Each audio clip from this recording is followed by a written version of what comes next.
wabarakatuh. Perkenalkan, nama saya Siti Munifa dengan NIM A221-21130. Saya merupakan mahasiswa Universitas Tadulako, program studi pendidikan biologi dari kelas A. Baiklah, tujuan percobaan video saya kali ini yaitu untuk memenuhi tugas awal percobaan 6, yaitu massa jenis zat. Adapun penjelasan saya kali ini, yang pertama, tujuan dari percobaan massa jenis, yang kedua, alat dan bahan beserta fungsinya, yang ketiga, dasar teori, dan yang keempat, prosedur kerja. Yang pertama, tujuan dari percobaan massa jenis, yaitu memahami konsep massa jenis, yang kedua, menemukan persamaan massa jenis, yang ketiga, memahami fenomena benda terapung, melayang, dan tenggelam, dan yang keempat, menentukan massa jenis suatu benda. Kemudian yang kedua, alat dan bahan praktikum beserta fungsinya. Alat dan bahan secara offline, yang pertama, balok kayu, balok aluminium, balok besi, dan kubus, berfungsi sebagai beban yang akan diberikan pada air. Yang kedua, jangka sorong. Jangka sorong berfungsi untuk mengukur panjang, lebar, dan tinggi pada balok. Yang ketiga, neraca Ohaus. Neraca Ohaus berfungsi untuk menimbang massa benda. Yang keempat, air. Air sebagai objek pada percobaan. Yang kelima, gelas ukur. Gelas ukur berfungsi sebagai wadah tempat air. Dan yang terakhir, benang. Benang sebagai alat untuk mengaitkan benda. Kemudian alat dan bahan praktikum secara online. Yang pertama, laptop. Laptop berfungsi untuk menginstal aplikasi virtual lab atau simulasi PET. Yang kedua, aplikasi virtual lab berfungsi untuk melakukan percobaan atau praktikum online. Yang ketiga, pena atau ballpoint berfungsi untuk mencatat hasil percobaan atau praktikum. Dan yang terakhir, kertas. Kertas berfungsi sebagai tempat mencatat hasil percobaan. Kemudian yang ketiga, dasar teori. Massa jenis adalah pengukuran massa setiap satuan volume benda. Semakin tinggi massa jenis suatu benda, maka semakin besar pula massa setiap volumenya. Satuan massa jenis adalah kilogram per meter kubik. Massa jenis berfungsi untuk menentukan zat. Setiap zat memiliki massa jenis yang berbeda, dan satu zat berapapun massanya, berapapun volumenya, akan memiliki massa jenis yang sama. Adapun rumus untuk menentukan massa jenis zat adalah Rho sama dengan M per V, di mana Rho sama dengan massa jenis dalam satuan kilogram meter kubik, M sama dengan massa benda dalam satuan meter, kilogram, dan P sama dengan volume dalam satuan meter kubik. Kemudian prosedur kerja. Inilah tampilan awal aplikasi virtual lab ini. Ini terdapat sebuah wadah dengan zat cair yang mempunyai volume 100 liter. Di sebelah kanan ini terdapat kotak box. Box ini dalam pengaturan benda yang akan kita celupkan ke dalam zat cair ini.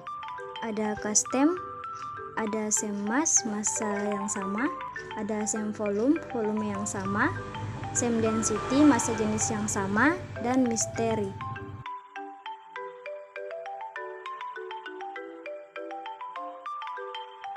Untuk percobaan ini kita melakukan 4 peraturan ini. Ada sem mass, sem volume, sem density, dan misteri. Kita lihat sem mass, massa yang sama. Akan disediakan 4 buah balok dengan massa yang sama. Setelah itu kita celupkan benda yang pertama ke dalam zat cair.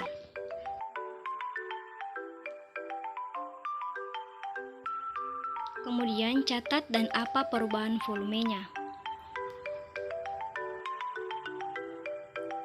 Kemudian benda yang kedua, catat kembali berapa perubahan volumenya. Benda yang ketiga, catat perubahan volumenya. Dan yang keempat, semua ini kita catat berapa perubahan volumenya setelah benda dicelupkan ke dalam zat cair. Untuk pengaturan kedua, kita gunakan balok dengan pengaturan sem volume atau volume yang sama. Jadi prosesnya sama, kita celupkan benda ke dalam zat cair. Kemudian ukur berapa perubahan volumenya.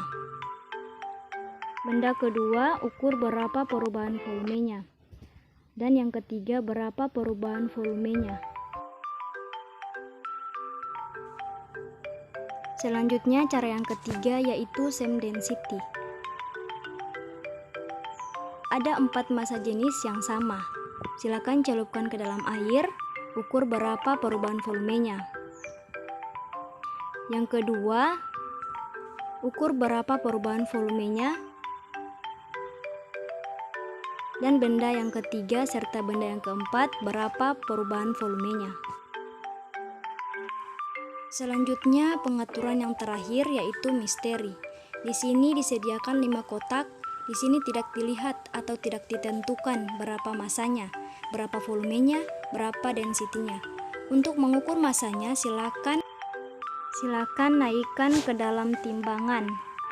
Kemudian catat. Selanjutnya, masukkan ke dalam zat cair untuk melihat berapa perubahan volumenya. Selanjutnya, benda kedua,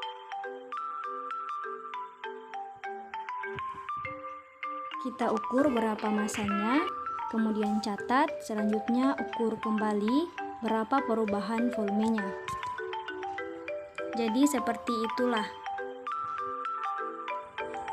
Baiklah, itulah hasil dari penjelasan saya. Semoga bermanfaat bagi kita semua. Lebih dan kurangnya saya mohon maaf. Wabillahi taufiq wal hidayah. Wassalamualaikum warahmatullahi wabarakatuh. They say you too tired, but I think that I love you.